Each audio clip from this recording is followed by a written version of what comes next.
नमस्कार साथियों, आप देख रहे हैं न्यूज़ दुनिया नीरज शर्मा यूट्यूब चैनल। आप सभी साथियों का वंदन अभिनंदन। और एक नई अपडेट निकल कर आ रही है। इस देश के सहारा के करोड़ों जमाकर्ताओं को राहत दे सकती है।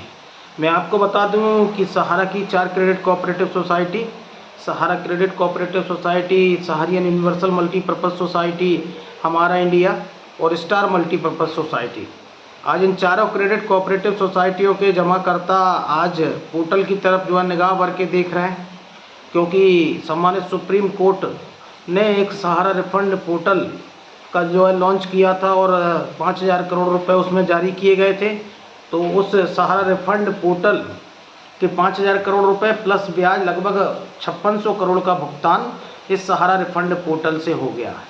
और जिसका समय जो है दिसंबर तक जो है सम्मानित सुप्रीम कोर्ट ने 2025 तक का दिया था, क्योंकि वो पैसा ख़त्म हो गया है। और उस पोर्टल पर लगभग 1 करोड़ 40 लाख के अप्रॉक्स जो है लोगों ने उस क्लेम किया है, जिसमें लगभग 29 लाख लोगों को ये पैसे की वापसी छोटे छोटे जमाकर्ताओं को हुई है।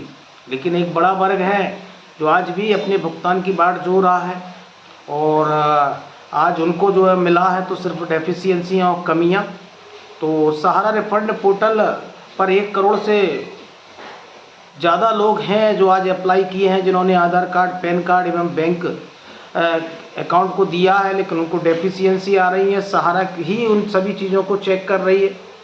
और लेकिन डबल मेंबरशिप के नाम से, आपके नाम मिसमैच के नाम से, मास्टर फॉर्म के नाम से, ऐसी कई चीज़ें हैं जो कमियों के कारण जमाकर्ताओं को भुगतान नहीं मिल रहा। और इसमें कई चीज़ें हैं जो पोर्टल में खामियां हैं, जैसे डेथ क्लेम की कोई बात नहीं है, पार्सल पेमेंट की कोई बात नहीं है, इसमें ट्रांसफ़र अकाउंट की कोई बात नहीं है, इसमें जो है मार्च 23 के बाद के जमाकर्ता कहाँ जाएँ उस पर कोई बात नहीं है। तो इन सभी चीज़ों को लेकर पिनाक पानी Mohanty versus union of India case में जो लगातार पिछले माह तारीख और तारीख बढ़ रही थी, तो सुप्रीम कोर्ट के पटल पर जो है तारीख जो है दिख रही है, और जिसकी 8/9/2025 की जो है सुनवाई की डेट दिख रही है। एक इस पिनाक पानी Mohanty versus union of India 2489 diary number और केस नंबर 191/2022, इसमें जो कुछ फेरबदल हुआ है उसमें ये मामला जस्टिस सूर्यकांत जी की बेंच में, डबल बेंच में था, और ये अब चीफ जस्टिस की जो है ट्रिपल बेंच में पहुंच चुका है। पहले इस मामले को केवल 2 आईए को जो है सुनवाई की अनुमति दी गई थी, क्योंकि सरकार भी इस मामले पर आईए लगा रही है। और सरकार सुप्रीम कोर्ट में अब सहारा के निवेशकों के लिए क्या पक्ष रखने वाली है, ये एक महत्वपूर्ण जो है विषय होगा। लेकिन 2 आईए की ही सुनवाई की अनुमति दी गई थी, लेकिन 22 तारीख में अन्य लोगों ने भी जो आईए लगाए हैं, जो डेफिशिएंसियाँ, सहारा पोर्टल की कमियों पर ध्यान आकर्षित करवाने का प्रयास, जो बेंच की माध्यम से जो है सहारा के निवेशकों को भुगतान मिले, उसके लिए पूरी चीज़ों को जो है आईए के माध्यम से पहुंचाने का प्रयास किया जा रहा है। तो उन आईए के भी सुनने की जो है स्वीकृति मिली है।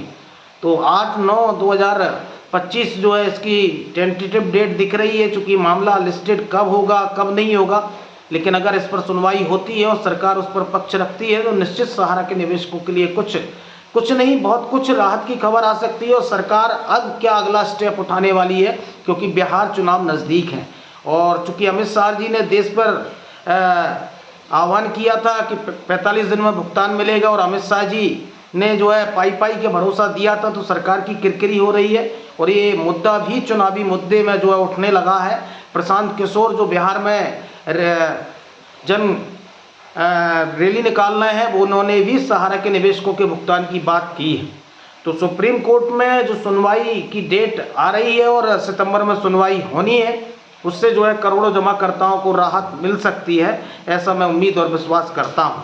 तो साथियों, एक बड़ी सुनवाई, क्योंकि सरकार का पक्ष जो है महत्वपूर्ण है, सरकार इस पर क्या कहने वाली है। और 1 करोड़ के ऊपर केवल और केवल जो है सहारा की 4 क्रेडिट कोऑपरेटिव सोसाइटी के निवेशक हैं जिन्होंने लॉगिन किया। इसमें एक बड़ा वर्ग है जो मार्च 23 के बाद के जमाकर्ता हैं जिन्होंने अभी लॉगिन नहीं किया। एक बड़ा वर्ग है जो अभी वेट कर रहा है कि कुछ अच्छा निर्णय हो, उसके बाद में हम जो है इस पोर्टल पर जाएं और जो है लॉगिन करें। तो एक बड़ा वर्ग है और लगभग 1 लाख करोड़ के ऊपर का क्लेम इस पोर्टल पर पहुंचा है।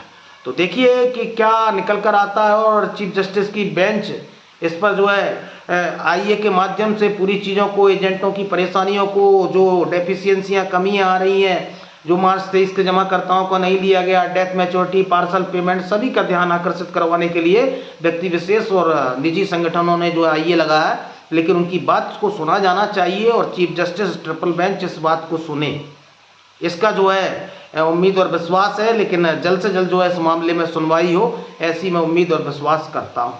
जो भी न्यूज़ होगी, न्यूज़ दुनिया नीरज शर्मा यूट्यूब चैनल आप तक पहुँचाने का प्रयास करेगा। आप हमारे चैनल को लाइक एवं सब्सक्राइब करते रहें। धन्यवाद।